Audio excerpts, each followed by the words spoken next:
हमारे यहां ऋग्वेद और अथर्ववेद से लेकर हमारे पुराणों तक कृषि, पाराशर और काश्यपीय कृषि सूक्त जैसे प्राचीन ग्रंथों तक और दक्षिण में तमिलनाडु के संत तिरुवल्लुवर जी से लेकर उत्तर में कृषक कवि घाघ तक हमारी कृषि पर कितनी बारीकियों से शोध हुआ है। जैसे एक श्लोक है, गोहितः क्षेत्रगामी च कालजो बीज तत्परः कालज्ञो बीज तत्परः वितंद्रः सर्वशास्त्राढ्य कृषको न अवसीदति। अर्थात जो गोधन का, पशुधन का हित जानता हो, मौसम समय के बारे में जानता हो, बीज के बारे में जानकारी रखता हो और आलस न करता हो, ऐसा किसान कभी परेशान नहीं हो सकता, गरीब नहीं हो सकता। ये एक श्लोक नेचुरल फार्मिंग का सूत्र भी है और नेचुरल फार्मिंग की ताकत भी बताता है।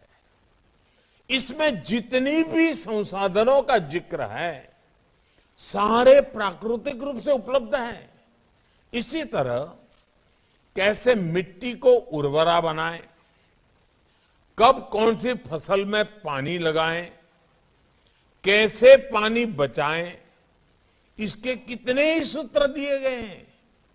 एक और बड़ा प्रचलित श्लोक है, नैऋत्यार्थ ही धान्यानाम जलम भाद्रे विमोचयते मूलम मात्र तो संस्थाप्य कार्य जज मोक्षणम।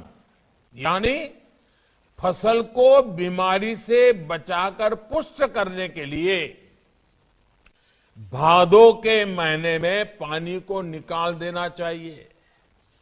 केवल जड़ों के लिए ही पानी खेत में रहना चाहिए। इसी तरह कवि घाघ ने भी लिखा है, गेहूं बाहें, चना दलाएं, धान गाहें, मक्का निराएं, उख कसाएं। यानी खूब वाह करने से गेहूं, खोंटने से चना, बार बार पानी मिलने से धान, निराने से मक्का और पानी में छोड़कर बाद में गंगा बोने से उसकी फसल अच्छी होती है। आप कल्पना कर सकते हैं, करीब करीब 2000 वर्ष पूर्व तमिलनाडु में संत तिरुवल्लुवर जी ने भी खेती से जुड़े कितने ही सूत्र दिए थे। उन्होंने कहा था, तोड़ी पुडुड़ी कच्छचा उणक्किन पीड़ी थेरुवुम बेंडादू सालप पडुम।